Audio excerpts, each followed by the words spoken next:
Ndagusuhuje mukunzi wacu, hari nako nanaguha ikaze. Iyi ni Ken Radio, ishakiro rukumbi ry'amakuru yizewe mu Rwanda ndetse no hanze y'u Rwanda.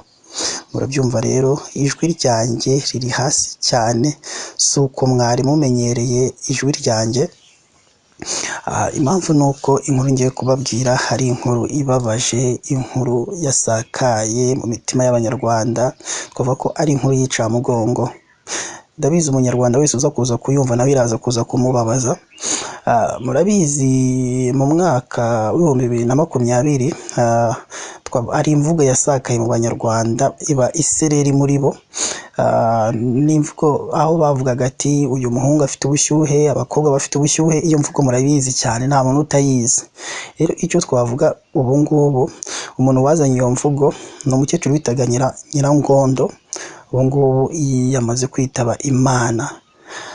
Yamaze kwitaba Imana. Rero urumva ntabwo biba byoroshye kubagezaho inkuru nk'iyo ngiyo y'umuntu nk'uyu nguyu wamamaye cyane, twavuga w'umusitari.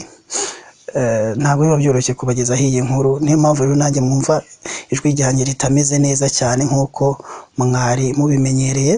Murabizi rero ko iyi mvugo yigeze no kwifashishwa mu ndirimbo DJ Pius ndetse na Bruce Melody bigeze gushyira hanze, bise ubushyuhe. Uraza rero kuza kumenya mbese uyu mukecuru yazize iki, ese umuryango wiwe watangaje iki. Icyo rero tugusabye nuko wadushyigikira ukareba munsi y'aya makuru yacu, urabona ijambo subscribe cyangwa sabone, utukandaho n'akazugira kaza nako gakandeho. Icyo gihe uzaba ushimangiye yuko ugiye kujya mu wa mbere mu kubona amakuru ya Ken Radio tugenda tubagezaho umunsi ku munsi.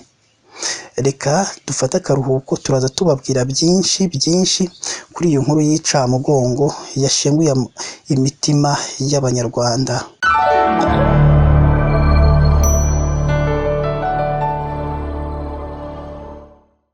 Nongeye kuguha ikaze mu makuru yacu. Iyi ni Ken Radio, ishakiro rukumbi ry'amakuru yizewe mu Rwanda ndetse no hanze y'u Rwanda. Nk'uko twari tumaze kubibabwira, tugiye kubagezaho inkuru y'incamugongo. Umukecuru wamamaye cyane ku mvugo bita ubushyuhe wo mu murenge wa Ndora mu karere ka Gisagara, ubu ngubu tuvugana yamaze kwitaba Imana. Umukecuru bita Nyirangondo Esperance wamamaye kubera imvugo abakobwa bafite ubushyuhe, yanaje kwifashishwa mu ndirimbo ubushyuhe ya DJ Pius na Bruce Melody, yamaze kwitaba Imana. Ubu ngubu tuvugana uyu mukecuru yitabye Imana saa 9 z'urukerera rwo kuri uyu wa 11 Nyakanga 2024, aguye mu bitaro bya Kibirizi, aho yari amaze igihe kitari gito arwariyeyo.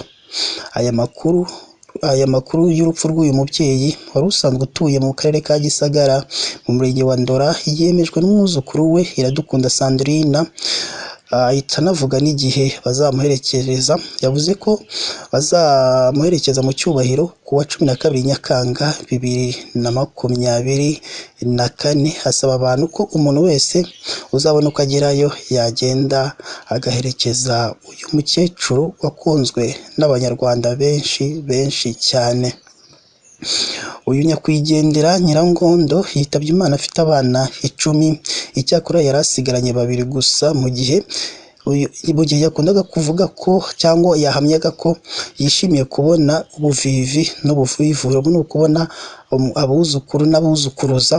Urumva rero umugani wiwe ntacyo yari asigaje kubona abana yabyaye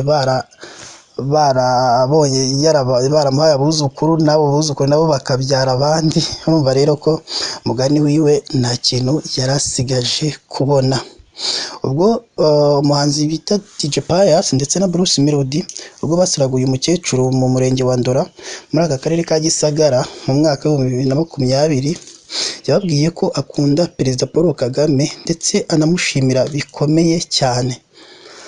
Icyo gihe uyu nyakwigendera yatangaje mu magambo ye, yagiraga ati narambe agira ubuzima bwiza, nzi ibihuru yankuyemo.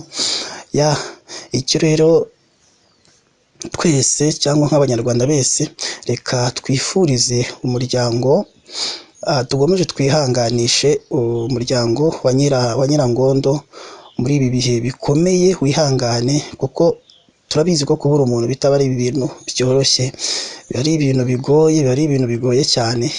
Icyo rero musabye ni naha natwe dusoreje amakuru yacu, icyo ngusabye ni uko wazaza udushyigikira ukora subscribe cyangwa se abone, kugira ngo ujye uba uwa mbere mu kubona amakuru ya Ken Radio tugenda tubagezaho umunsi ku munsi. Si ibyo gusa kuko na subscribe na comment ukaduha igitekerezo nabyo ni ibintu by'agaciro cyane. Mugomeze mugire ibihe byiza kandi Imana ijye ikomeza kubarinda.